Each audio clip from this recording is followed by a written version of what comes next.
Yeah. Creepy.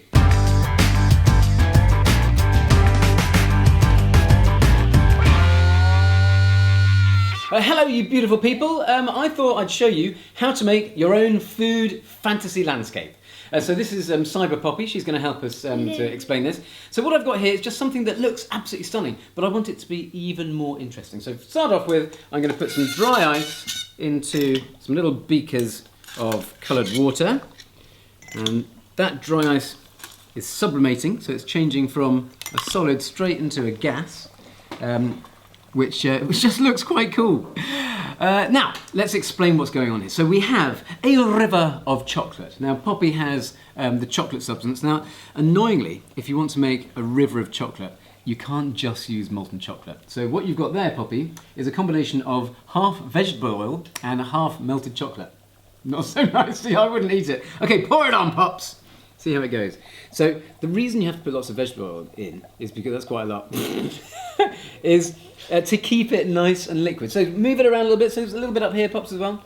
And that will slowly filter down to Bobby on the camera there. So Connor came up with this idea, lovely Connor, who's been working on this with me. Now, what else have we got here? Well, we've got some really artificial things. So we've got some sweets down here. You can have some of those sweets if you like, Pops.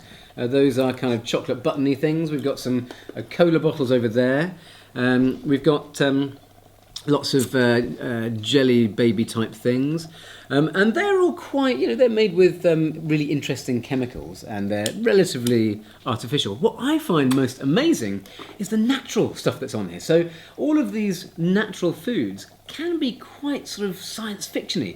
This is some amazing Romanesco, so this has beautiful fractal shapes in it. Now, you can learn all about fractal shapes if you investigate a bit of maths. These up here, this is rainbow chard, so this is naturally grown with lots of different colours inside it, which is absolutely beautiful. The broccoli is really interesting. The broccoli, when you do it on a little scale, it looks like little trees. So and this stuff here, this is amazing stuff. These, they look like kind of weird sci-fi artificial things. That's just beetroot, but it's called candy striped beetroot. So it naturally comes with those concentric rings. You can have a little tickle of that if you like. This is my little forest of carrots over on this side.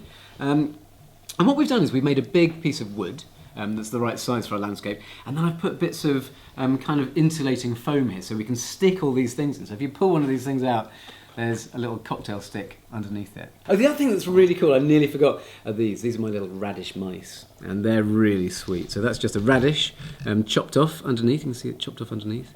And then a couple of little peppercorns for eyes. Palm trees are the tops of carrots. I really like those, they're really cool. Up at the back here, we've got some tiny little red peppers. This, interestingly, is just a cocoa pod. That's a real cocoa pod. So what I love about this whole thing is it's a combination of artificial and real things. Now these look like the weirdest, freakiest fruit on the planet. And in a way, they kind of are. This is a dragon fruit. Do you want to hold that for a second, Pops? But if you want to make food look really amazing, it's always good to set fire to it. Fizzing. There we go. And I think that's the icing on the cake. So if you want to, you don't smell this because it's quite poisonous, we're going to have to run out of the door any second now. If you want to make your own food fantasy, all you've got to do really is have fun with your food. Have a brilliant time. Thank you very, very much for watching. Pops, run!